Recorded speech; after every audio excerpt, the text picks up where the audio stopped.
क्या आप जून में नेट का एग्जाम इन्वायरमेंट साइंस से दे रहे हैं? हम डॉक्टर मुकेश गोयल आज फंडामेंटल ऑफ इन्वायरमेंट साइंस को कंप्लीटली निपटा देंगे बहुत शानदार तरीके से। और आपको पेन कॉपी लेके बैठना है, कोशिश ये करिए, मैराथन होगा, थ्योरी के साथ प्रीवियस ईयर क्वेश्चन का प्रॉपर्ली डिस्कशन होगा। जो जून 26 में आप अभी एग्जाम देने जा रहे हो ना, उसको निपटा देंगे हम पूरा यूनिट वाइज। अगर आपको सब ठीक लगता है ना तो बिल्कुल बढ़िया से इसको लाइक करते रहिए और अच्छे से पढ़ते रहिए। चलो सबसे पहले हम क्वेश्चन से शुरुआत करेंगे, क्वेश्चन से हर थ्योरी को समझेंगे। आपकी स्क्रीन पे क्वेश्चन क्या है? Choose the correct statement about O3 in atmosphere, यानी कि एटमोस्फेयर में जो ओजोन है उसके बारे में करेक्ट स्टेटमेंट बताना है। बहुत डीप क्वेश्चन है। पहला ए कह रहा है O3 steady state in troposphere depends on NO and NO2 ratio. ये मैं बिल्कुल ठीक करूंगा, इसको कीवर्ड पकड़ लीजिए। क्यों ठीक करूंगा? क्योंकि आपको पता है NO2 के डिसोसिएशन से बनता है, क्योंकि NO2 का डिसोसिएशन होगा, ठीक है, और उससे O बनेगा और O2 फिर रिएक्ट करेगा और O3 बन जाएगा ओजोन। तो ये तो बिल्कुल ठीक है कि स्ट्रेटोस्फेयर डिपेंड किस पे ये जो ओजोन है ये steady state in troposphere depends on NO and NO2 ratio, ये बिल्कुल ठीक है। Second, a 1% decrease in overhead O3, ये देखिए 1% decrease in overhead O3 is expected to result in increasing 2% UVC at ground level. अब यहां पे बिल्कुल जबरदस्त वाला कंसेप्ट लगाया है। अगर यहां UVC की जगह UVB होता तो ये स्टेटमेंट ठीक होता, यानी कि अगर 1% ओजोन ओवरहेड से हम डिक्रीज करते हैं तो ये जो डबल वाला जो रूल है ना ये UVB पे लागू होता, यानी कि 2% UVB एट ग्राउंड लेवल पे इंक्रीज होती, UVC नहीं। UVC तो मोस्टली आपको पता है रुक ही जाती है, तो ये स्टेटमेंट इस वजह से गलत हो गया। बहुत शानदार है। देखिए आगे है, ozone depleting potential is calculated with reference to CFC 111। यहां ये भी गलत, बिल्कुल गलत गलत। कारण क्या है? कह रहा है कि ozone depleting potential is calculated with reference to CFC 111, नहीं, CFC 11 यहाँ पे रेफरेंस के तौर पे रखा जाता है, ना कि 111। देखिए कितना खतरनाक, जून में ये एग्जाम में पूछा जा सकता है। UGC इस तरह के क्वेश्चंस बहुत खतरनाक बना रही है भाई, ठीक है, तो ये भी स्टेटमेंट गलत है। आगे है, halons don't cause catalytic destruction of O3 in stratosphere. Don't cause कह रहा है, हेलोन्स तो आपको पता है बहुत खतरनाक है, आपको पता है ब्रोमीन का तो क्लोरीन से भी ज्यादा डिस्ट्रक्शन का पावर है। ये कह रहे हैं डोंट कोज, तो इसको भी काट दीजिए, कोज है भाई। आगे कह रहे हैं HCl and ClO NO2 are catalytical active, नहीं, कैटालिटिकली एक्टिव नहीं है, ये एज ए रिजर्वायर है, कैटालिटिक एक्टिव तो है ही नहीं है, ठीक है ना, तो ये भी गलत है। तो सिर्फ देखिए इतने सारे स्टेटमेंट लिख दिए, A से E तक स्टेटमेंट हमें मिला ठीक A, और वो भी है थर्ड A ओनली। तो आप बताइए इस क्वेश्चन की गहराई को समझिए और नोटबुक में नोट करिए आपने क्या सीखा। ये UVB होता तो ठीक होता, ये सीखा आपने CFC 111 की जगह CFC 11 होता है, ठीक है, एज ए रेफरेंस। अभी नोट करो ये बात, ठीक है। नेट का एग्जाम खतरनाक, यहां से पूछा जा सकता है, तो यहाँ पे ये नोट लगा के इसका स्क्रीनशॉट ले सकते हो आप, बिल्कुल रुक के, ये मैंने लिख दिया है यहाँ पे, ठीक है। चलो नेक्स्ट क्वेश्चन के लिए तैयार हो? रुके रहो, नेक्स्ट क्वेश्चन देख के जाओ, है ना सर, सारा देख के जाएंगे हम, आप बात कर रहे हो नेक्स्ट क्वेश्चन को। तो इससे जो अपना बैच चल रहा है इन्वायरमेंटल साइंस का, उसके बारे में मैं कंप्लीट इंफॉर्मेशन बाद में दूंगा अपनी वेबसाइट और ऐप के बारे में। अगर आप ज्वाइन करना चाहते हो तो इस एग्जाम के लिए ओपन है एडमिशन, ज्वाइन कर सकते हो, ठीक है। चलो नेक्स्ट क्वेश्चन की बात करते हैं। नेक्स्ट क्वेश्चन कह रहा है, a solar constant is, solar constant है क्या है भाई बताइए। पहला कह रहा है average temperature at sun surface. यहां पे आप एवरेज टेम्परेचर को अंडरलाइन कर लीजिए, ये बात हाजम नहीं होती, क्योंकि सोलर कांस्टेंट इररेडियंस है, टेम्परेचर पे बात नहीं करता, इररेडियंस कितना है, तो इसको काट दो भाई, ठीक है। B, a major of solar impinging upon sun facing unit area of earth top of atmosphere, ये बिल्कुल ठीक है, ये सोलर कांस्टेंट के बारे में बिल्कुल सही बात कर रहा है। और ये देखिए 1000 वॉट पर मीटर स्क्वायर, ये गलत है, यहाँ पे डेटा में थोड़ी सी कम लिखा गया है, चोरी की गई है डेटा में, वो एग्जैक्ट वैल्यू क्या होगी वो बात करूंगा मैं, तो इसको भी काट दीजिए। और वेरिएबल, ये बिल्कुल ठीक है, वेरिएबल क्यों? क्योंकि नासा की वेबसाइट पे जाओगे तो वहां पे वेरी कर रहा है, थोड़ा बहुत वेरी करता है ये, है ना, कुछ 11 साल में थोड़ा बहुत वेरी कर रहा है, तो वेरी कर रहा है तो इसलिए वो वेरिएबल आएगा, और वो डाटा भी मैं दिखाऊंगा। तो राइट ऑप्शन इसका क्या हो गया? बी और डी कौन से में है? थर्ड ऑप्शन में राइट ऑप्शन है बी और डी, ठीक है, ये देखिए। ये नेट के एग्जाम में प्रीवियस PYQ है, ये क्वेश्चंस पूछे गए हैं, तो ध्यान रखना है प्लीज, ठीक है। तो थोड़ा मैं इसको एक्सप्लेन भी कर देता हूं। देखिए स्टेटमेंट फर्स्ट है वो करेक्ट था, और स्टेटमेंट बी करेक्ट था और डी करेक्ट था। क्यों करेक्ट था? देखो बी करेक्ट था, the solar constant is defined the average solar electromagnetic radiation, यानी कि टोटल सोलर इरेडियंस, ये भी याद रखना, per unit area that would be incident on plane perpendicular to the rays at the distance of 1 astronomical unit AU। और statement D भी correct है, क्योंकि देखिए जो हम बात कर रहे थे वेरिएंस क्यों है, despite it's name the solar constant is variable, है ना, नाम तो है कांस्टेंट लेकिन फिर भी ये वेरिएबल है। देखिए fluctuates by approximately 0.1% over 11 year solar cycle, इसलिए ये ठीक था वेरिएबल वाला।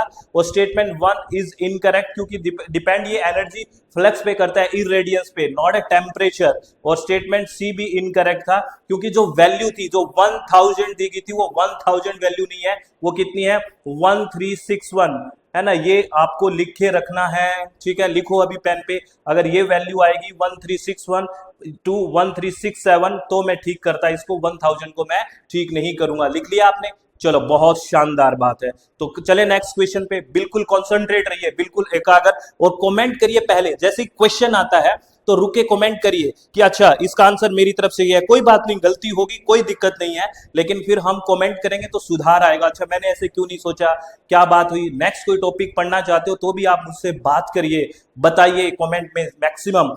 ये देखिए यहाँ पे, ये जो आपने कभी अगर PYQs देखे हैं तो ये जरूर देखा होगा कि यहां से क्वेश्चन ह्यूमिडिटी से हर बार आता है, हर बार ह्यूमिडिटी से क्वेश्चन आता है। तो करिए मैच वीडियो रोके और कमेंट में बताइए आपका ठीक था कि नहीं। मैं बताता हूं, पहला है the ratio of mass of water vapour to the mass of dry air. अब यहां पे मैं अंडरलाइन कर रहा हूं, उस चीज को देखना, मास ऑफ वाटर वेपर, ठीक है, और मास ऑफ ड्राई एयर, सिर्फ ड्राई एयर की बात कर रहा है और मास ऑफ वाटर वेपर की कर रहा है, तो ये क्या होगा, ये होगा मिक्सिंग रेशियो। क्या होगा, याद रखना, ये होगा मिक्सिंग रेशियो। क्या होगा, मिक्सिंग रेशियो, जहां पे सिर्फ और सिर्फ मास ऑफ ड्राई एयर की बात की जाए और मास ऑफ वाटर वेपर का रेशियो की बात की जाए, ठीक है।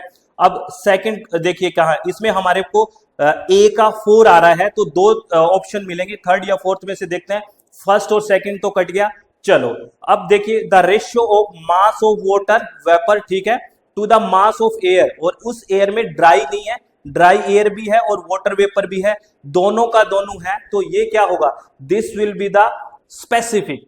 इसको क्या बोलते हैं हम, अगर ये सेकंड ऑप्शन की तरफ चलते हैं, अब देखिए सेकंड ऑप्शन क्या है, the ratio of mass of water vapour to the mass of dry air, और मास ऑफ एयर है, ड्राई एयर नहीं है, ड्राई एयर ऊपर वाले में था, यहाँ पे ड्राई प्लस वाटर वेपर दोनों है, तो अगर दोनों है तो हम इसको कहेंगे ये स्पेसिफिक ह्यूमिडिटी है। क्या है ये, स्पेसिफिक ह्यूमिडिटी। अगर सिर्फ एयर की बात कर रहा है, मास ऑफ एयर, तो एयर की बात कर रहे हैं तो वहां ड्राई एयर भी है और वाटर वेपर दोनों है, तो that will be the specific humidity. तो अगर देखिए सिर्फ मास ऑफ ड्राई एयर की बात कर रहा है तो हम मिक्सिंग रेशियो की तरफ गए, और dry air plus water vapour की बात कर रहा है, ये कीवर्ड्स है, तो स्पेसिफिक ह्यूमिडिटी की तरफ गए, तो ए का 4 बी का 3 हो गया, तो यही ऑप्शन बनता है। और भी देख लेते हैं, ये सारी डेफिनेशंस आपकी लिखी हुई होनी चाहिए। और देखिए क्या है, the ratio of mass of water vapour to the volume of air, जब वॉल्यूम की बात आ गई तो वो क्या होगा, देखो the ratio of mass of water vapour to the volume of air, तो ये आ गया एब्सोल्यूट ह्यूमिडिटी। क्या आ गई, एब्सोल्यूट ह्यूमिडिटी, ये याद रखना है, क्योंकि वॉल्यूम की बात कर रहा है ये, तो सी का आ गया 2 आ गया। और बात है फिर लास्ट एक ही बच गया डी का, the ratio of sensible heat to latent heat flux at earth surface, that is Bowen ratio, तो डी का हो गया 1। और इस तरह से हमारे पास फोर्थ ऑप्शन है वो राइट हो गया, तो इसको लिख के रखना, ये वेरी वेरी इंपॉर्टेंट है, सारी की सारी डेफिनेशन आप लिख के रखोगे ना पक्का। चलो बहुत बढ़िया, बहुत बढ़िया, नेक्स्ट चलते हैं। नेक्स्ट क्वेश्चन क्या कहता है, ये प्रोसेस दिया हुआ है और प्रोसेस में आपका क्या आउटकम्स आ रहे हैं वो बात की गई है। तो देखिए सबसे पहले बात की है बायोलॉजिकल नाइट्रोजन फिक्सेशन, इसको कैसे करोगे, बिल्कुल पढ़ के देखिए।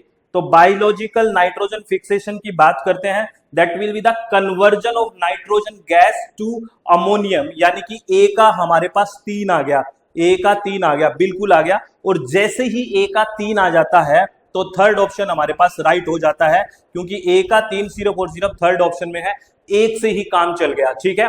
बी देखिए नाइट्रिफिकेशन और टू इनऑर्गेनिक फॉर्म, तो ये क्या होगा, conversion of ammonium to nitrate, यानी कि बी का हमारे पास 1। ये डेफिनेशन सब पता होने चाहिए, ये ऐसे क्वेश्चन है जो हर बार आते हैं और कंफ्यूजन में लेके आते हैं आपको, तो ये नोट डाउन करके रखें। इमोबिलाइजेशन का मतलब क्या है, इमोबिलाइजेशन का मतलब है incorporation of organic nutrient elements into organic forms, यानी कि सी का 4 आ गया। और मिनरलाइजेशन की बात करें तो conversion of elements from organic waste, तो ये आ गया डी का 2। तो राइट ऑप्शन हमारे पास थर्ड ऑप्शन बच गया, third option will be the right option. ठीक है, बढ़िया से। अब फंडामेंटल में हर बात होती है, जब फंडामेंटल की बात करते हैं ना तो हर पहलू को छुआ जाता है, तो इसमें ऐसे टॉपिक स्पेसिफिक नहीं हुआ जाता, फंडामेंटल है हर चीज का। इन्वायरमेंट साइंस की पूरी मौलिकता है इसमें। ये क्वेश्चन देखिए, a cone of depression forms when, a cone of depression कब बनता है, बड़ा शानदार क्वेश्चन है। देखिए कह रहा है a stream flow into a sink hole, तब बनेगा क्या, कॉन ऑफ डिप्रेशन नहीं बनेगा। मैं आपको इमेज भी दिखाऊंगा। फिर कह रहा है water in the zone of variation is replaced by water from the zone of saturation, फिर भी नहीं बनेगा। समझिए इस बात को। A spring form where a water table intersect the surface, नहीं बनेगा। Water is withdrawn from a well faster than it can be replaced, अब ऐसे देखे रिचार्ज हो रहा है, फास्ट निकाल रहे हो, तो यहां पे एक कॉन ऑफ डिप्रेशन बनेगा। सिर्फ डी मेरे को ठीक मिला है और ओनली डी आएगा, तो second option will be the right option, only D. इसका आपको मैं इमेज भी दिखा देता हूं आराम से। ये देखिए ऐसे बनता है ना, जैसे यहाँ पे एक्विफायर, ये रिचार्ज है, ये ग्राउंड वाटर हो रहा है ना, तो ये कॉन ऑफ डिप्रेशन जब हम जल्दी जल्दी निकाल लेते हैं ना, ज्यादा तो यहाँ पे कॉन ऑफ डिप्रेशन बनता है। तो ये याद रखना, बड़ा अच्छा क्वेश्चन है, इमेज को देख के बढ़िया से याद रहेगा ना, बहुत बहुत बढ़िया। आगे नेक्स्ट क्वेश्चन की बात कर रहे हैं। नेक्स्ट क्वेश्चन क्या है, एल्बेडो से है। एल्बेडो क्या होता है, रिफ्लेक्शन किसकी सबसे ज्यादा है, रिफ्लेक्शन, ठीक है ना, आई रेडिएशन, और रिफ्लेक्ट कौन सबसे ज्यादा कर रहा है, तो विच of the following have albedo greater than the global average. आपको ग्लोबल एवरेज पता है कितना है, ग्लोबल एवरेज 30%, 0.3, वो बात करूंगा मैं। उससे ज्यादा किस किस का है आपसे पूछ रहे हैं, तो उससे ज्यादा आइस का है, बिल्कुल है, कितना है मैं बताऊंगा। और क्यूमुलस क्लाउड का भी उससे ज्यादा है, स्ट्रेटस क्लाउड्स का भी ग्लोबल एवरेज से ज्यादा है। लेकिन जो डार्क वेट सोइल है, नहीं, इसका नहीं है, इसका भी नहीं है। यानी कि मेरे पास सिर्फ और सिर्फ आंसर बच गया ए, बी और सी, और right option will be the fourth option, A, B, C. क्योंकि आपसे क्या पूछा है, ग्लोबल एवरेज से ज्यादा एल्बेडो किसका है ना, having albedo greater than global average. तो एल्बेडो क्या होता है, रिफ्लेक्शन, और ग्लोबल एवरेज को कंपेयर करके बताना है, तो मैं वो कंपैरिजन भी बता देता हूं। इसका राइट ऑप्शन है ए, बी एंड सी। देखिए क्या है, global albedo of earth is approximately 0.30, यानी कि 30%। ये लिख के रखिए, हो सकता है आपको डायरेक्टली ये पूछ लिया जाए कि ग्लोबल जो रिफ्लेक्शन है वो है कितना, या एल्बेडो कितना है, मैच करना आ जाए, तो 0.30 या 30% है। अगर आइस की बात करें तो 50% टू 70% है। देखिए उससे ज्यादा है ना, बिल्कुल है, वो तो 30 है, ये 50% टू 70% है। क्यूमुलस क्लाउड की बात करें तो वही है 0.7 टू 0.9, यानी कि 70 टू 90% है।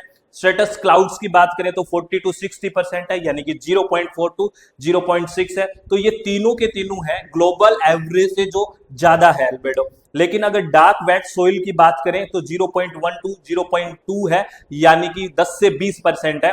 ये एब्जॉर्प्शन ज्यादा है, रिफ्लेक्शन कम है। और अगर बात करें फॉरेस्ट का तो 0.05 टू 0.15, यानी कि लगभग 15% तक ही जाता है। तो इसका ग्लोबल एवरेज से कम है किसका, वेट जो डार्क वेट सोइल है और फॉरेस्ट है इनका, और आइस का, क्यूमुलस क्लाउड का और स्ट्रेटस क्लाउड का ज्यादा है। इसलिए A, B, C will be the right option. ठीक है, बहुत बढ़िया, बहुत अच्छा, शानदार तरीके से आंसर को करना है।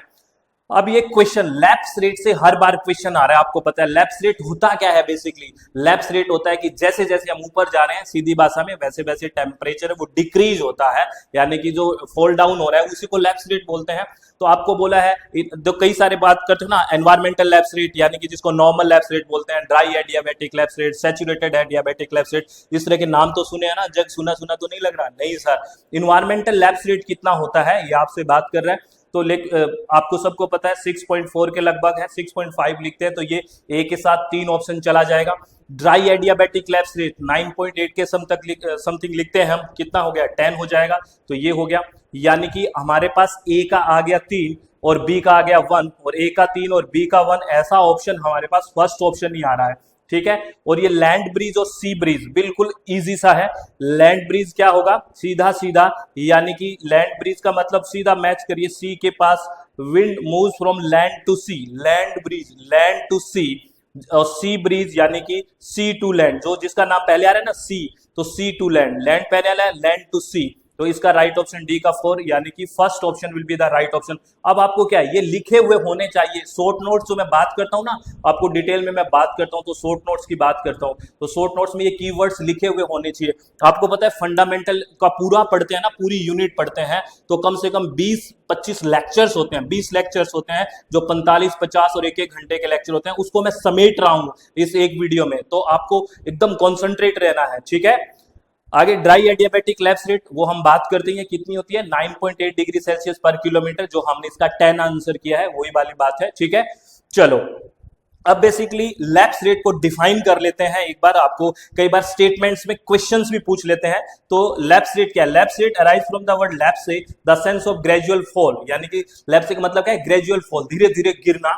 The lapse rate is the rate at which atmosphere variability, normally temperature in earth atmosphere fall with altitude, temperature fall होता है with altitude, that is lapse rate, ठीक है ना। और आपको एक चीज और, जब हम बात करते हैं एटमोस्फेयर की स्ट्रक्चर की बात करते हैं, हम ट्रोपोस्फेयर, स्ट्रेटोस्फेयर, मेसोस्फेयर, थर्मो और आयनोस्फेयर के बारे में बात करते हैं, तो अर्थ सरफेस से ट्रोपोस्फेयर की तरफ जाते हैं तो टेम्परेचर ग्रेजुअल फॉल होता है ना, डिक्रीज इंक्रीज डिक्रीज इंक्रीज ऐसे चलता है। तो ये जो ट्रोपोस्फेयर वाली बात होती है, यहां बात कर रहा हूं, ये लैप्स रेट है, ठीक है ना। और नॉर्मल लैप्स रेट कितनी होती है, हमने बात की थी अभी 6.5 डिग्री सेल्सियस पर किलोमीटर, ये वैल्यू याद रखना है। और यहां से न्यूमेरिकल से भी क्वेश्चन पूछ लेते हैं, ठीक है। और एक टेम्परेचर इन्वर्जन होता है।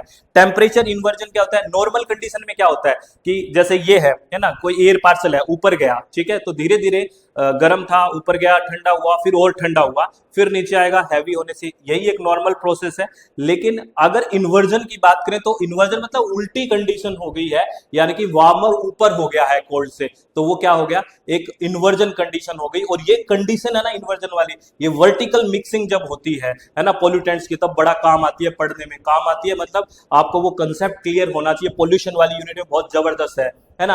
It reversal the normal behaviour of temperature in troposphere. Inversion की बात करें, देखो नॉर्मल कंडीशन में क्या होता है, जैसे वार्मर एयर है ना, अर्थ के पास है वार्मर एयर है, उसके ऊपर कूलर एयर है और सबसे ऊपर कोल्डर एयर है, ये नॉर्मल कंडीशन है, बिल्कुल नॉर्मल बात चल रही है। लेकिन टेम्परेचर इन्वर्जन में क्या होगा, देखिए कूलर एयर, कूलर के ऊपर वार्मर एयर इन्वर्जन आ गया, तो ये इन्वर्जन कंडीशन आ गई कि नहीं आ गई, और वर्टिकल मिक्सिंग में रोला पड़ेगा और दिक्कत होएगी, ये आपको ध्यान रखना है। तो इंपॉर्टेंट है, आप मुझे बताइए अगर थर्मल इन्वर्जन की कंडीशन आती है तो वर्टिकल मिक्सिंग पे क्या इफेक्ट पड़ता है ना, यानी कि जो पोल्यूटेंट मिक्स होते हैं उस पे क्या इफेक्ट आता है, ये मुझे आप कमेंट करके बताइए, प्लीज बताइए। जितना इंटरेक्शन करोगे उतनी ही ज्यादा हम एक दूसरे के साथ मिलकर पढ़ने की कोशिश करेंगे, नहीं तो कोशिश असफल हो जाती है ना। चलो आगे चलते हैं, नेक्स्ट की बात करते हैं, टेम्परेचर इन्वर्जन। ये बेसिकली आप स्क्रीनशॉट ले सकते हो, है ना, जो मैं बात कर रहा हूं वही है, आप स्क्रीनशॉट लेके रख लीजिए, जो मैं बात कर रहा था वही है ना, और इसमें उस चीज का आंसर भी लिखा हुआ है।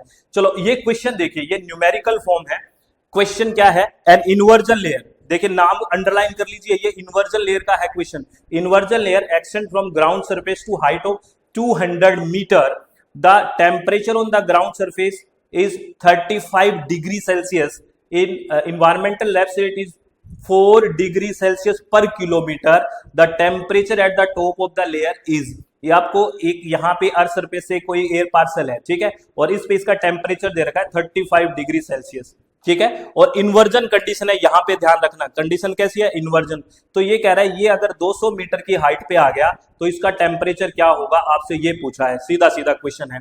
और इसका जो लैप्स रेट दे रखा है वो 4 डिग्री सेल्सियस पर किलोमीटर दे रखा है, यानी कि पर किलोमीटर, यानी कि 1000 मीटर पे वो टेम्परेचर कितना डिक्रीज हो रहा है, 4 डिग्री हो रहा है। और यहाँ बेसिकली इन्वर्जन कंडीशन है, तो यहाँ डिक्रीज नहीं होगा, टेम्परेचर बढ़ेगा, क्योंकि वार्मर ऊपर है ना, याद करिए यही इस कंसेप्ट था। तो यहाँ पे जो टेम्परेचर होगा 200 मीटर की हाइट पे, वो टेम्परेचर 35 से ज्यादा होगा, क्योंकि इन्वर्जन कंडीशन है। वो कितना ज्यादा होगा वो देखने हैं, अगर वो 1000 मीटर ऊपर होता तो 4 डिग्री होता, 1 मीटर होता तो 4/1000, और वो कितना ऊपर है, 200 मीटर है, तो इंटू 200, 200 5 से कट गया, भाग दोगे 0.8 आ गया। और ग्राउंड पे 35 है, 200 मीटर हाइट पे गया इन्वर्जन कंडीशन में, तो 35 के अंदर 0.8 जुड़ जाएगा, 35 प्लस 0.8 यानी कि 30.5.8 degree Celsius will be the right option और B will be the right option. ये इन्वर्जन कंडीशन है इसलिए ये आंसर गया है, ठीक है,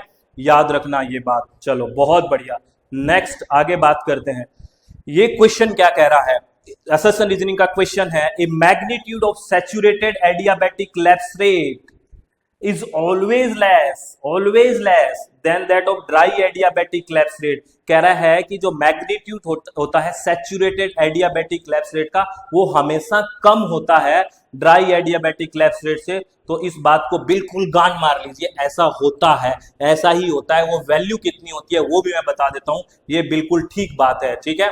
रीजन क्या कह रहा है, the rate of change of saturation mixing ratio with temperature is always negative.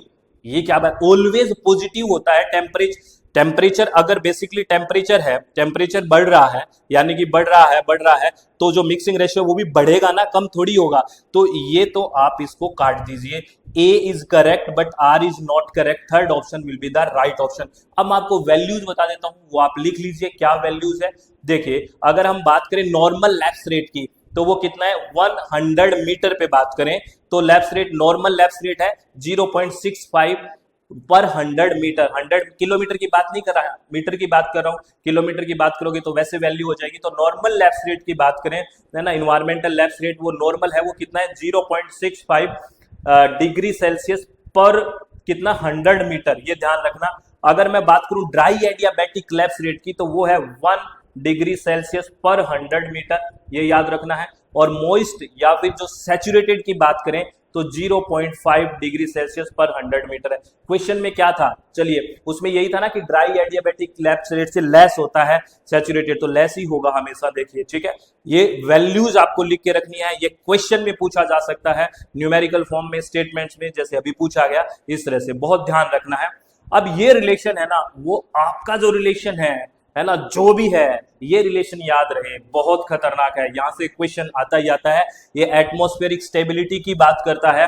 अगर एयर पार्सल ऊपर जाता गया तो वो अनस्टेबल कंडीशन है, अगर वो एयर पार्सल अपनी नॉर्मल कंडीशन में नीचे आएगा तो वो स्टेबल कंडीशन है। ये पूरा कंसेप्ट याद है क्या, तुम्हें याद है, ठीक है। तो याद रखना, देखो अगर एब्सोल्यूट स्टेबल कब होगा कंडीशन, एब्सोल्यूट स्टेबल वो दिन याद करो, एब्सोल्यूट जब होगा जब environmental lapse rate less than dry adiabatic lapse rate है, क्योंकि इस कंडीशन में जो एयर पार्सल होगा वो अपनी नीचे ओरिजिनल स्टेट में आने की कोशिश करेगा, है ना, सब सुपर, ये याद करो कुछ। तो ये है रिलेशन किसका, एब्सोल्यूट स्टेबिलिटी का कंडीशन का, और एब्सोल्यूट अनस्टेबल का जब इन्वायरमेंटल लैप्स रेट है वो ज्यादा होगा ड्राई एडियाबेटिक लैप्स रेट से, तो वो कैसी कंडीशन होगी, अनस्टेबल कंडीशन होगी। और कंडीशनली अनस्टेबल या सैचुरेटेड को और ले आइए, जब saturated adiabatic lapse rate is less than environmental lapse rate and environmental lapse rate is less than dry adiabatic lapse rate, that will be the conditionally unstable. यहां मैं सिर्फ बता रहा हूं, एक्सप्लेन दिमाग में आ जाना चाहिए आपके, बहुत एक्सप्लेन किया इस चीज को।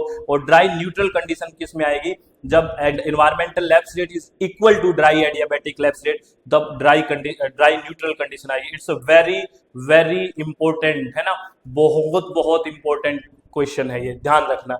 चलो आगे बात करते हैं। ये देखिए ये क्वेश्चन रिसेंटली पूछा गया पीवाईक्यूज में, क्वेश्चन है when the ambient lapse rate, ambient यानी कि environmental lapse rate की बात कर रहा है ये normal, when the environmental lapse rate ELR is greater यानी कि ELR is greater than the dry adiabatic lapse rate, dry adiabatic है ना, dry adiabatic lapse rate से ज्यादा है तो एटमॉस्फेयर कैसा होगा। अब बताइए अनस्टेबल होगा या स्टेबल, ये होगा सर अनस्टेबल, और अनस्टेबल को हम सुपर एडियाबेटिक लैप्स रेट, ठीक है, ये सुपर आ जाएगा। आप याद करो, देखो ये कंडीशन है ना ELR अनस्टेबल कंडीशन, देखो देखो अभी रिलेशन पड़ा, हाँ सुपर एडियाबेटिक लैप्स रेट, और जो सुपर होता है ज्यादा सुपर ऐसे ऐसे करता रहता है वो अनस्टेबल ही रहता है ना।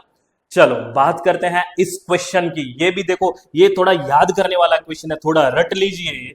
क्वेश्चन है arrange the following hydrocarbons according to their atmospheric life time in ascending order. Sir आप भी रटने की बात करते हैं, बिल्कुल कुछ फैक्ट्स होते हैं जो याद करने ही पड़ेंगे। असेंडिंग ऑर्डर, बढ़ते हुए क्रम की बात करी है लाइफ टाइम की, तो याद रखना इसका जो लाइफ टाइम है बढ़ता हुआ सबसे कम और सबसे ज्यादा, इसमें सबसे ज्यादा C2F6 का है और सबसे कम असेंडिंग ऑर्डर की बात है तो सबसे कम है CHF2Cl, यानी कि बी ऑप्शन राइट ऑप्शन होगा। BCAD will be the right option. क्या होगा? BCAD will be the right option. और इसका लाइफ टाइम भी बता देता हूं आपको, CF2Cl का लगभग 12.1 to 13 ईयर्स है, ये लिखिए प्लीज। CF2ClBr का लगभग 16 ईयर है, CFCl3 का 50 to 58 ईयर्स है और C2F6 का लगभग 1000 ईयर्स है। It's a very very very important. सीधा फैक्ट में क्वेश्चन पूछ लेते हैं, क्या तुम्हें वो याद है ये बात? ठीक है, चलो नेक्स्ट क्वेश्चन है, hydroxyl radical is one of the most important reactive species in the troposphere. बिल्कुल सही बात है, हाइड्रोक्सिल रेडिकल है, आपको पता है one of the most important reactive species है ट्रोपोस्फियर में। इस बात से कोई असहमत नहीं होगा दुनिया का आदमी। लेकिन ये आगे कह रहा है it readily react with N2O2 CO2। अरे ये तो बहुत स्टेबल है, इसके साथ रीडली कैसे रिएक्ट करेगा? तो A is correct but R is not correct. Third option will be the right option. ये तो इजी बीजी क्वेश्चन था। ठीक है, ये इसका पूरा का पूरा एक्सप्लेनेशन है, इसको डिटर्जेंट भी बोलते हैं। ले लीजिए स्क्रीनशॉट अगर आपको ये चाहिए पूरा पढ़ना है तो। ठीक है, चलो नेक्स्ट क्वेश्चन। ये खतरनाक क्वेश्चन आ गया था, ग्रीन हाउस गैस से वैसे तो नॉर्मल क्वेश्चन आता है, इसमें फंडामेंटल वाइब्रेशन मोड पूछ लिया और ये इंपॉर्टेंट है। इसकी मैं आपको टेबल बताऊंगा, उसका स्क्रीनशॉट ले लेना, उसको याद कर लेना, फॉर्मूला याद कर लेना, पुट करना, वैल्यूज आ जाएगी। ठीक है, आपको पूछा ग्रीन हाउस गैसेस दिया है वाटर वेपर। वाटर वेपर का fundamental vibration mode water vapour का है भाई 3, यानी कि A का 2 हो गया। A का 2 आते ही हमारे पास ऑप्शन भी पता चल गया, थर्ड ऑप्शन, क्योंकि इसी में हालो एक से ही बात चल गई। ठीक है, बिल्कुल। और मीथेन का कितना है? मीथेन का है 9, ये यहाँ पे। और C यानी कि सल्फर हेक्साफ्लोराइड का है 15 और कार्बन डाइऑक्साइड का है बेसिकली 4। ये वैल्यूज आप याद भी रख सकते हो, अगर वहां पे टाइम नहीं मिले तो लिख लो ये वैल्यूज, क्योंकि एक का तो सीधा सीधा आएगा, मैच कर देना कि कितना इसका फंडामेंटल वाइब्रेशन मोड होता है, लिख के रख लो। जैसे कार्बन डाइऑक्साइड का 4 है, वाटर वेपर का 3 है, लिख भी सकते हो ना, उसमें टाइम बच जाएगा एग्जाम के टाइम। ठीक है, आपको निकालना कैसे है? देखो टोटल डिग्री ऑफ फ्रीडम दोनों में 3n है और फॉर्मूला है वाइब्रेशनल फॉर्मूला निकालने का। जो लीनियर मॉलिक्यूल है उसके लिए 3n-5 है और नॉन लीनियर मॉलिक्यूल है उसके लिए 3n-6 है। इसका स्क्रीनशॉट ले लीजिए, विद एग्जांपल है, बहुत इंपॉर्टेंट है। अब आना क्वेश्चन शुरू हो गया है। ठीक है, ये अब आता है नेक्स्ट। चलिए क्वेश्चन क्या कहता है? असर्शन रीजनिंग का क्वेश्चन, इजी क्वेश्चन है। क्वेश्चन है eutrophication leads to depletion of DO in a lake. अगर यूट्रोफिकेशन होगा, एल्गल ब्लूम होगा, तो सीधी सी बात है DO डिक्रीज होगा। तो eutrophication lead to depletion of DO in lake, ये बात ठीक है। आप इस बात से सहमत है ना? अगर किसी लेक में यूट्रोफिकेशन एल्गल ब्लूम होगा तो डिजोल्व ऑक्सीजन कम होगा। ठीक है, क्योंकि वहां BOD बढ़ जाएगा, है ना। और रीजन क्या दिया है? Dissolve oxygen in water decrease with increase temperature, यानी कि कह रहा है अगर वाटर में थर्मल पॉल्यूशन होता है और टेम्परेचर बढ़ता है तो DO कम होता है। DO in water decrease with increase, ये भी बात ठीक है। बात दोनों ठीक है, इसमें कोई दो राय नहीं है। लेकिन ये ऊपर वाले को एक्सप्लेन नहीं कर रहा है, ये अपनी बात कर रहा है, ये अपनी बात कर रहा है। तो both A are correct but R is not the correct explanation of A। तो राइट ऑप्शन हो गया सेकंड। इंपॉर्टेंट क्वेश्चन, बच्चा सा क्वेश्चन है, लेकिन कई बार दिमाग घुमा देता है बच्चों का, ध्यान रखना इस बात को। ठीक है, नेक्स्ट क्वेश्चन है arrange the following increasing order of relative concentration of DO in lake water. ये कह रहा है लेक वाटर में इंक्रीजिंग ऑर्डर बताना है, किसका? DO का, डिजोल्व्ड ऑक्सीजन का इंक्रीजिंग ऑर्डर। तो DO किस में ज्यादा होगी? जिसका BOD कम होगा, सीधी सी बात है, या फिर उसका जिसका ऑर्गेनिक सब्सटेंस उसमें कम होगा उसी का तो डिजोल्व्ड ऑक्सीजन ज्यादा होगा क्योंकि उसका BOD कम होगा।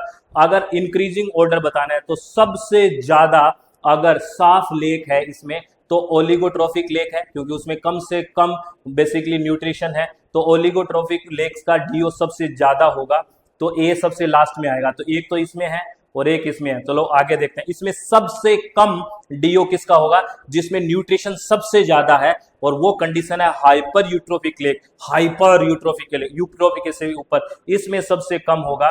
तो D में सबसे कम, तो ये D में, तो दोनों ऑप्शन साथ साथ चल रहे हैं। अब B और C की बारी है। यूट्रोफिक, बिल्कुल यूट्रोफिक में मीजो से ज्यादा न्यूट्रिएंट है तो DO कम है, तो DBCA will be the right option. Easy question आप लोगों के लिए तो। है ना सर? बहुत इजी है, सारी चीज इजी है ना? बिल्कुल है, अगर समझ में आया तो इजी है, नहीं तो इजी नहीं है। चलो ये क्वेश्चन देख लो, arrange the following gases in decreasing order of their percentage abundance in atmosphere on dry basis, है ना? ड्राई बेसिस, एटमॉस्फेयर में जो गैसेज है, देखो हम तो बेसिकली याद कर लेते सर, नाइट्रोजन, ऑक्सीजन, आर्गन, ये याद कर लेते थे, कार्बन डाइऑक्साइड, ये छोटी छोटी और गैसें भी पूछने लगे। अब दिक्कत होगी, दिक्कत नहीं रखनी, याद करनी पड़ेगी, क्योंकि सिलेक्शन हमें करवाना पड़ता है ना? और करना ही, मतलब सिलेक्शन बिना क्या करेंगे ना, है ना? कुछ नहीं सर मैं और कुछ कर लूंगा, क्या कर लेगा? अभी कर लेना, पढ़ाई कर ले, और कुछ बहुत खतरनाक है, पढ़ाई बहुत इंपॉर्टेंट है, पढ़ाई करोगे जेआरएफ होगा। क्या सर वो घूम रहा है जेआरएफ करके? नहीं घूम रहा, सब पागल बना रहे हैं, ठीक है? करो तो सही आप। डिक्रीजिंग ऑर्डर की बात कर रहे हैं, डिक्रीजिंग ऑर्डर मतलब सबसे ज्यादा किसमें है इसमें, तो सबसे ज्यादा अगर इसमें है ना, तो आर्गन सबसे ज्यादा है, कार्बन डाइऑक्साइड से भी ज्यादा है, तो बी सबसे पहले आएगा, तो बी सबसे पहले 3 ऑप्शंस में है। उसके बाद है बिल्कुल कार्बन डाइऑक्साइड है, ठीक है, ये दो, ये भी 3 ऑप्शन में है, बहुत खतरनाक है। उसके बाद देखो अब ये नीचे वाले में आ गए, तो इसमें देखो नियोन सबसे ज्यादा है इनमें, यानी कि हीलियम, नियोन और मीथेन में नियोन ज्यादा है, तो ए बी ए डी आ गया, बी ए डी, और थर्ड ऑप्शन बन गया बी ए डी सी ई, यानी कि उसके बाद हीलियम, उसके बाद मीथेन, तो B A D C E will be the right option. ये आपको याद करना है। आपको पता है जब हम थ्योरेटिकल बात करते हैं तो पूरी टेबल पढ़ते हैं, ये परसेंटेज वाइज, क्या तुम्हें वो याद है? याद है सर? चलो ठीक है, फिर याद है तो ये मैं आपको परसेंटेज भी बता देता हूँ। आर्गन का है 0.934%, कार्बन डाइऑक्साइड 0.041%, नियोन 0.0018%, हीलियम देखिए कितने जीरो, मेथेन के कितने जीरो, अब आप गिनते रहिए जीरो, स्क्रीनशॉट ले लीजिए, और हमने तो आंसर कर लिया इस क्वेश्चन का, ठीक है? नेक्स्ट क्वेश्चन क्या कहता है? ये क्वेश्चन कई बार आ गया भाई, कह रहा है the intensity of solar radiation, किसकी इंटेंसिटी है? Solar radiation reaching eight the top of the atmosphere of earth, keyword पकड़िए, इज मैक्सिमम एट 500 नैनोमीटर, तो वेवलेंथ की बात कर रहा है। This can be explain by wavelength, और इसको एक्सप्लेन किसने किया है? टेम्परेचर, याद करो। अरे सर याद आ गया, ये विंड्स डिस्प्लेसमेंट लो है, तो मैं भी कराऊंगा। आपको क्या सिर्फ आपको आता है क्या? हमें सबको आता है, वेरी नाइस, सबको आता है। तो विंड्स डिस्प्लेसमेंट लो हो गया ये, और आपको पता है इसका रिलेशनशिप ये है ना? याद रखना, स्क्रीनशॉट लो इसका, स्क्रीनशॉट फटाफट स्क्रीनशॉट ले लो, है ना? ले लिया स्क्रीनशॉट? चलो सर इतने फोन में स्क्रीनशॉट इकट्ठे हो गए, जब स्क्रीनशॉट मेमोरी फुल हो जाती है तो सारे सेलेक्ट करके डिलीट कर देते हैं और फिर भूल जाते हैं। उसको तो डिलीट नहीं करते आप, किसको सर? पता नहीं किसको, ठीक है, चलो कोई बात नहीं। अब ये क्वेश्चन देखो क्या कह रहा है, ये क्वेश्चन क्या कह रहा है इसकी सुन लो। क्वेश्चन है the short wave radiation flux, याद रखना ये तो बिल्कुल वैसे है ना, एक जनरलाइज क्वेश्चन है। कह रहा है short wave radiation flux incident on the wall of hypothetical isolated cubicle building placed at a latitude of 50 degree north peak in morning period during summer season, the wall is facing which direction? दोबारा पढ़ना इस question को, बड़ा शानदार है। कह रहा है the short wave radiation flux incident on the wall, यानी कि वॉल पे इंसिडेंट हो रही है, ठीक है ना? और वॉल क्या है? Hypothetical isolated cubical building place at a latitude of 50 degree north, है ना, नॉर्थ में है, और in the peak of morning period during summer season. अब यहां पकड़ लीजिए, मॉर्निंग पीरियड है और समर सीजन है, तो और नॉर्थ बेसिकली हेमिस्फीयर आपको दिख रहा है, तो नॉर्थ है, तो आपको पता है समर सीजन है, नॉर्थ है, तो सीधी सी बात है यहाँ पे गर्मी होएगी। तो और सूर्य किस दिशा से उगता है? ईस्ट से, ईस्ट से, ईस्ट से, और उस पे मॉर्निंग में सबसे ज्यादा कहाँ पड़ेगा? जो इन्फ्लक्स होगा, तो जो उसके सामने देखेगा उस पे ज्यादा पड़ेगा, यानी कि इसका फेस भी ईस्ट की तरफ होगा। तो सीधा सा आंसर है, इसका ही पूछा है कि कौन सी डायरेक्शन में होगा, फेस ईस्ट में होगा, राइट ऑप्शन हो गया। इसको पढ़ना क्वेश्चन को, बहुत इजी क्वेश्चन है, कुछ ऐसा है नहीं इसमें कहीं आप परेशान हो जाओ, ईस्ट में है, ठीक है। Next question, which of the following gases absorb outgoing terrestrial radiation, या लॉन्ग वेव कह सकते हो इसको, क्या कह सकते हो? लॉन्ग वेव, जो तुझसे टकरा के वापिस गई है, ये इसको कौन एब्जॉर्ब करता है, ये पूछा है ना? लॉन्ग वेव एटमॉस्फेरिक विंडो, याद करो ये ग्रीन हाउस गैस की बात कर रहा है, सीधा सीधा घुमाया फिराया और पूछ लिया। लेकिन यहाँ पे एक चीज और है, क्योंकि वाटर वेपर भी ग्रीन हाउस गैस है, लेकिन यहाँ देखिए क्या कह रहा है, विच of the following gases absorb outgoing terrestrial radiation in long view atmospheric window, तो मैक्सिमम अगर यहाँ बात करेंगे इसका जो बेस्ट ऑप्शन जाएगा बढ़िया ट्रोपोस्फेयर को थोड़ा ध्यान में रखते हुए, हालांकि इंटेंसिटी वाटर वेपर की ज़्यादा है, लेकिन इसका राइट ऑप्शन जाएगा ओजोन, ये ध्यान रखना। और ये होमवर्क भी है आपको, इसको पूरा स्क्रीनशॉट लो और इसको अच्छे से एक्सप्लेन करना अपने दिमाग में और नोटबुक में कि इसका वाटर वेपर ऑप्शन क्यों नहीं गया, आपको मुझे कमेंट में भी बताओगे, ठीक है? बताओगे क्या? सर बता देंगे, बहुत बढ़िया। अब ये देखिए यहाँ पे एलिमेंट्स दिया हुआ है ह्यूमिक सब्सटेंसेस का, और इधर कंसंट्रेशन रेंज दी गई है कि जो मेरे पास ह्यूमिक सब्सटेंसेस है इसमें बताइए किसकी कितनी कंसंट्रेशन है। कार्बन की 40 से 45%, ऑक्सीजन की 30 से 45%, हाइड्रोजन की 3 से 6%, नाइट्रोजन की 1 से 5%, मिला मिलाया है। मेरे को तो कुछ करना ही नहीं था, 1 2 3 4 आ गया पहला ऑप्शन, कुछ नहीं इसमें, याद है ना? हाँ याद है। सर आपके पीछे हाँ भर रहे हैं, कुछ नहीं है ना? नहीं नहीं सर याद है। Which one of the following gases undergo photo dissociation troposphere. शुरू में ये क्वेश्चन की बात करी थी, फोटो डिसोसिएशन में कौन जाता है? NO2 जाता है ना, NO2 ये पड़ा ऊपर, NO प्लस O में टूटा, फोटो डिसोसिएशन हो गया, फिर ये O2 से रिएक्शन करता है और O3 बन गया, that will B tropospheric ozone, ठीक है, जिसको सेकेंडरी पोल्यूटेंट बोलते हैं, है ना? क्या याद आ रहा है? ये सब बातें आ रही है सर, सब आ रही है, चलो बहुत बढ़िया। अब कुछ कुछ बातें थ्योरेटिकल डिस्ट्रीब्यूशन है वाटर का, ये आपको ध्यान रखना। यहाँ से ना एक नॉर्मल सा क्वेश्चन आ जाता है, तो देखिए जैसे फ्रेश वाटर और उसकी बात करें ओवरऑल वाटर, जैसे हमारे पास 100% है तो फ्रेश वाटर 3% है। देखिए फ्रेश वाटर कितना है? 3%, और 3% को भी देखें उस फ्रेश वाटर का मैक्सिमम लगभग 79% आइस और ग्लेशियर्स में है, ये ध्यान रखना, ठीक है? ये इंपॉर्टेंट डाटा है, ये इंपॉर्टेंट डाटा को संभाल के रखना है, ठीक है? इसका स्क्रीनशॉट लेके देखना कि ये क्या कह रहा है। लेकिन इतनी बात मैं बता दी, एक क्वेश्चन पूछ लेता है कि फ्रेश वाटर सबसे ज्यादा कहाँ है, जो आइस कैप्स एंड ग्लेशियर्स में, ये ध्यान रखना, ठीक है? और ये line, the 6 most abundant ions of sea water, ये लाइन नोट करिए, the 6 most abundant ions of sea water comprising 99% of sea salt are chloride, sodium, sulphate, magnesium, calcium and potassium. याद रखिए, इट्स अ वेरी इंपॉर्टेंट। मैं again पढ़ के बता रहा हूं, मैं पढ़ लूंगा सर, नहीं पढ़ता तू पढ़ता तो फिर बात ही क्या थी सर, पढ़ना तो मुझे यहां पढ़ दो।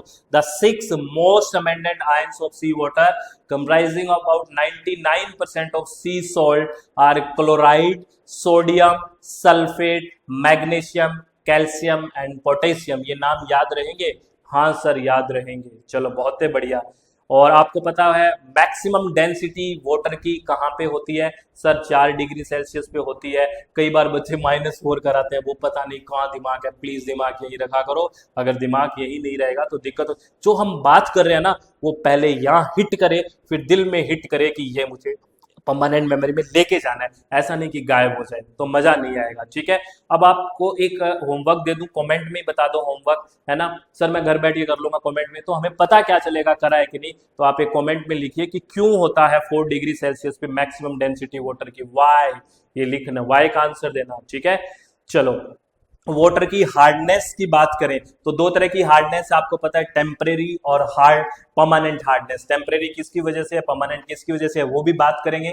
लेकिन यहाँ देखिए, यहाँ सॉफ्ट किसको कहेंगे? ये कैल्शियम कार्बोनेट कंसंट्रेशन की बात करेगा। कैसे? अगर सॉफ्ट कहेंगे, अगर 0 से 60 मिलीग्राम पर लीटर है तो सॉफ्ट है, 60 से 120 मिलीग्राम पर लीटर है तो क्या है? मीडियम है, 120 से 180 मिलीग्राम पर लीटर है तो हार्ड है वाटर, और मोर देन 180 मिलीग्राम पर लीटर है that will be very hard water. ये ध्यान रखना, ये लिख के रखो, मैच करना आ सकता है, ठीक है? अब आपको थ्योरेटिकल बात तो सारी समझनी पड़ेगी ना, एक एक चीज तो मैं अब नहीं समझा सकता, एग्जाम का टाइम है, ऊपर प्रेशर है दिमाग पे, है ना?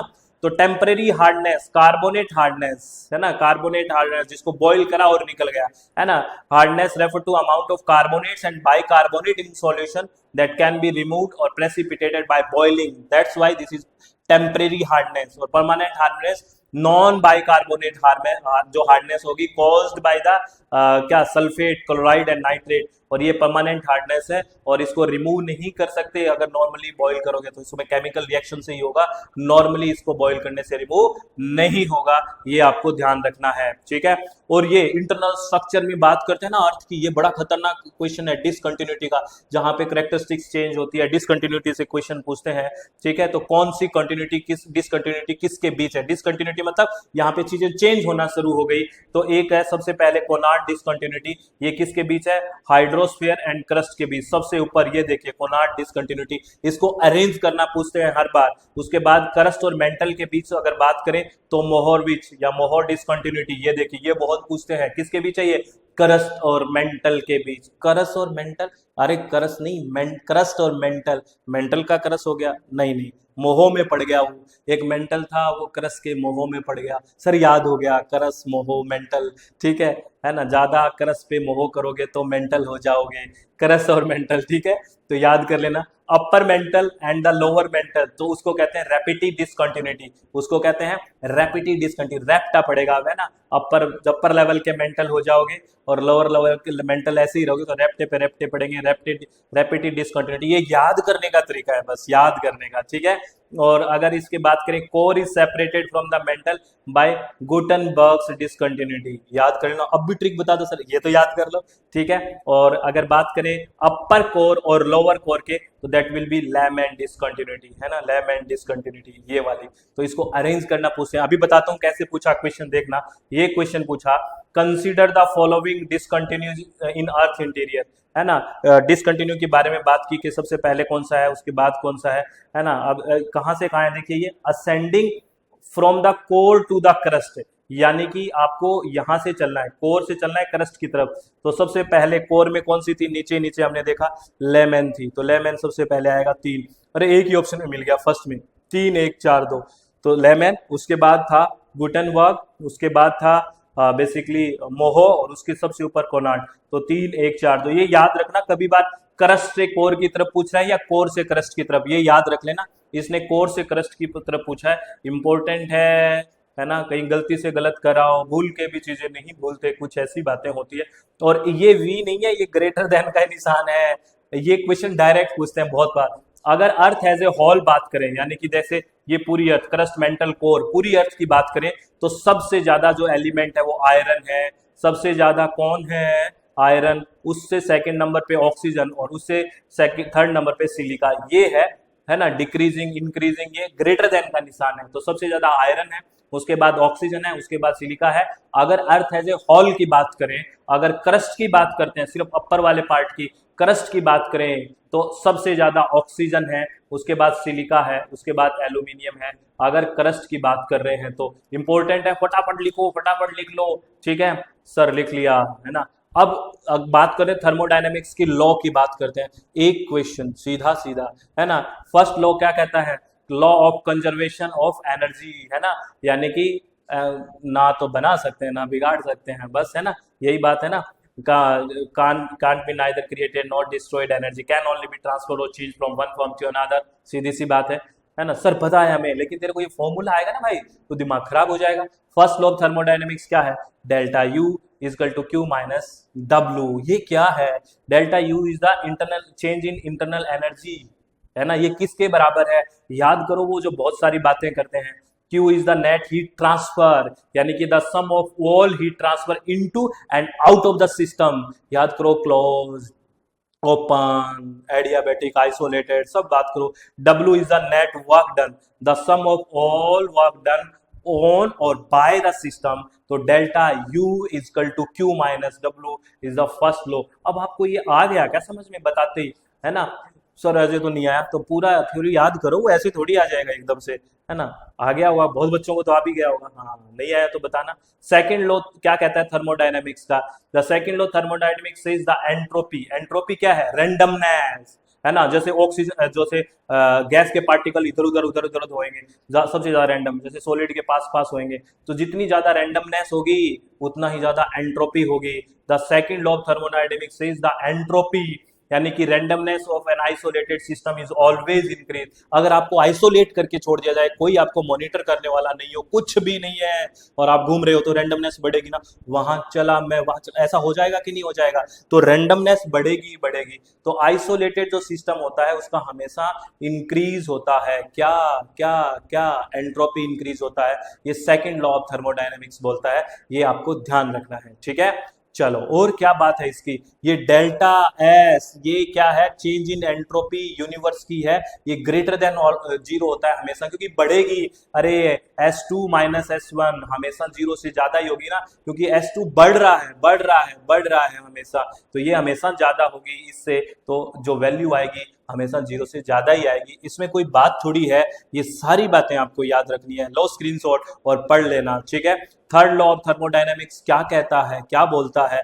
The third law of thermodynamics said that entropy of a perfect crystal at temperature of 0 kelvin, यानी कि absolute zero is equal to zero. क्या कह रहा है, दोबारा सुनिए। The third law of thermodynamics states that entropy of a perfect crystal, एक crystal है बिल्कुल परफेक्ट है ना, उसका टेम्परेचर 0 केल्विन है, यानी कि एब्सोल्यूट जीरो है, तो उसकी जो एंट्रोपी होगी वो जीरो होगी। अरे बात, जब आप में कुछ है ही नहीं, आप बिल्कुल जीरो हो चुके हैं, कोई टेम्परेचर, कोई मूवमेंट, कुछ नहीं है, तो कहाँ रेंडमनेस होगी, तो वो जीरो होगी। इट्स इंपॉर्टेंट, बहुत जबरदस्त वाली बात है, ठीक है, ये भी आपको ध्यान रखना है, ये सारी बात। The system doesn't contain any heat, कोई हीट नहीं होगी। All the atoms and molecule in the system are their lowest energy point, ठीक है, ये ध्यान रखना है, ठीक है। चलो, अब ये स्टेटमेंट के क्वेश्चन, दो स्टेटमेंट है, बताना है इसमें क्या ठीक है। पहला स्टेटमेंट कह रहा है object at higher temperature emit higher amount of electromagnetic radiation. बिल्कुल सही बात है, आपका टेम्परेचर ज्यादा होगा तो एनर्जी ज्यादा रिलीज करोगे ना, तो वैसी ही बात है, object at higher temperature emit higher amount of electromagnetic radiation, बिल्कुल सही है। सेकंड कह रहा है object with higher temperature reach their maximum emissive intensity, यहां तक ठीक है। अरे लॉन्गर वेवलेंथ नहीं, शॉर्टर वेवलेंथ, ये गलत हो गया, तो यानी ओनली वन वाला ठीक है, और B is the right option, one only, ठीक है। चलो, बहुत है बढ़िया। आगे क्वेश्चन क्या कह रहा है, which one of the following criteria was used to demarcate 15 agro climatic region, बहुत इंपॉर्टेंट है, which were accepted by planning commission of India, और उसको अब नीति आयोग बोलते हैं, नव NITI Aayog, to initiate regional approach to agriculture planning during the 8th 5-year plan। क्या कह रहा है, which one of the following criteria was used to demarcate 15 agroclimatic region? क्या क्या, क्लाइमेट, सोइल कैरेक्टरिस्टिक्स, रेनफॉल और वाटर अवेलेबिलिटी, ये देखा गया है। तो ये मेरे को सीधा सीधा आंसर थर्ड दिख रहा है सर, कोई दिक्कत ही नहीं है। चलो नेक्स्ट, ये ओहो बैंड से बहुत क्वेश्चन आ रहा है अभी, के यू बैंड है ना, ये देखो पी बैंड, यहाँ से क्वेश्चन आ रहा है, बिल्कुल पी बैंड के यू बैंड से। तो different bands are chosen based on their ability to penetrate the atmosphere और स्पेसिफिक सरफेस लाइक वेजिटेबल और सॉइल। बैंड रिमोट सेंसिंग में यूज करते हैं ना, अलग अलग बैंड, के यू बैंड, पी बैंड, ये मैंने पहले भी आपको बताया है ना। तो अब आपको ये बैंड की सीरीज याद होनी चाहिए। इसका स्क्रीनशॉट लो सर, आप पढ़ के बता दो, अरे ले लो, कुछ खुद भी करो वैसे लिख के, है ना। अब मैं क्वेश्चन दिखाता हूं आपका, देखिए ये क्वेश्चन पूछा गया आपको, माइक्रोवेव बैंड की बात की गई और इसकी फ्रीक्वेंसी रेंजिंग की बात की गई गीगा हार्ट्ज में। तो पी बैंड है, इसका कितना होता है, तो मुझे पता है पी बैंड का 0.3 to 1 गीगा हार्ट्ज है, पता है मुझे। पी का 4, पी का 4, पी का 4, ये यानी कि ए का 4, यानी कि राइट ऑप्शन ये हो गया। अब मैच कर लो, ये याद है, फैक्ट्स है, फैक्ट्स है, तो फैक्ट्स है, मैं क्या करूं, ये इंपॉर्टेंट है, बस ये मैं कह सकता हूं, आपको लिख के रखना है अच्छे से, बढ़िया से, शांति से, तभी बात बनेगी, नहीं बात बिगड़ जाएगी, ठीक है। आगे बात करिए, ये question, which of the following are open source software used in geo spatial data processing, है ना, यानी कि ओपन सोर्स, है ना, जो कोई भी यूज करे, जो सो पैसे वैसे नहीं लगते, ओपन सोर्स सॉफ्टवेयर, आईसीटी में भी पढ़ते हैं, तो कौन कौन से हैं इसमें, ये तो पता है तो ठीक है, नहीं है तो नहीं है, इसमें कोई कॉन्सेप्ट नहीं है, तो सी, डी और E will be the right option. ये ओपन सोर्स है, तो सी, डी, ई, ये थर्ड ऑप्शन है, वो राइट ऑप्शन हो जाएगा, C, D, E will be the right option, ठीक है। ये ओपन सोर्स सॉफ्टवेयर है, याद रखना, और इसका स्क्रीनशॉट ले लो, अगर आपको पढ़ना है तो ले लो इसका स्क्रीनशॉट, अच्छे से पढ़ लेना, है ना, बिल्कुल। चलो बहुत बढ़िया। Next question, which of the following is the most appropriate for visualizing time sequence data of a variable?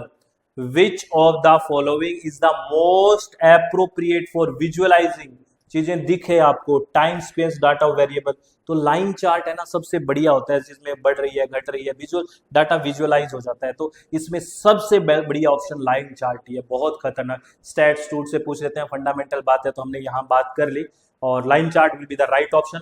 और एक ये है the sensitivity of remote sensing, ये यहाँ पे, यहाँ remote sensing detector to differences in signal strength is also known as the sensitivity of remote sensing detector to differences in signal strength. तो यहाँ तो सिग्नल की बात होगी तो रेडियोमेट्रिक रिजोल्यूशन की बात आ गई है ना, स्पेशल वगैरह के लिए रेडियोमेट्रिक रिजोल्यूशन, ये भी इंपॉर्टेंट है। तो आपको सेशन कैसा लगा, बढ़िया लगा, जबरदस्त लगा तो बता दीजिए, ठीक है। और कमेंट करिए मैक्सिमम क्या चीज समझ में आई, क्या चीज नहीं समझ में आई, कौन सा टॉपिक पढ़ना चाह रहे हो, कितना बढ़िया। नेट के लिए बहुत परफेक्ट है, हर कॉम्पिटिटिव एग्जाम के लिए बहुत परफेक्ट लेक्चर्स हैं और बहुत बढ़िया से पढ़ेंगे। और मैं इंफॉर्मेशन दे देता हूं, अगर आप इस सेशन के लिए इन्वायरमेंट साइंस मुझसे पढ़ना चाहते हैं पूरा का पूरा 10 की 10 यूनिट्स थ्योरी विद PYQs, तो हमारी वेबसाइट www.swmg.in, प्ले स्टोर पे मोबाइल ऐप है SWMG और कॉन्टैक्ट नंबर है, वहां पे व्हाट्सएप करके जानकारी ले सकते हैं और पेपर 1 के साथ कॉम्बो पैकेज भी ज्वाइन कर सकते हैं इस सेशन के लिए और आगे आने वाले फ्यूचर वाले सेशंस के लिए भी, ठीक है। तो ऑल द वेरी बेस्ट, अपने चित्त को शांत रखें, खुश रहें और आपको लिंक भी डिस्क्रिप्शन बॉक्स में मिल जाएगा। और अगर फिर कह रहा हूं, अगर आपको सब बहुत बढ़िया लगा है, सब बढ़िया लगा है तो मैक्सिमम लोगों के साथ शेयर कर दीजिए, ठीक है। लाइक करिए, कमेंट करिए, बताइए क्या पढ़ना है, कैसा लगा, क्या और हमें पढ़ना चाहिए। ये जब तक नहीं बताओगे तब तक कैसे, इन्हीं कमेंट्स में तो हम लेके आएंगे ना कि बच्चा ये पढ़ना चाह रहा है। मैक्सिमम बताइए आप, जितना बच्चे मैक्सिमम रेशो मिलेगा हमें कि ये बच्चा चाह रहे हैं वो हम लेके आएंगे। मैक्सिमम जब बताओगे तभी तो बात चलेगी कि कहाँ आपको प्रॉब्लम है, ठीक है। तो नेक्स्ट फिर मिलते हैं, तब तक के लिए tata bye bye, take care, all the very best, बहुत बहुत धन्यवाद, thank you, thanks a lot friends.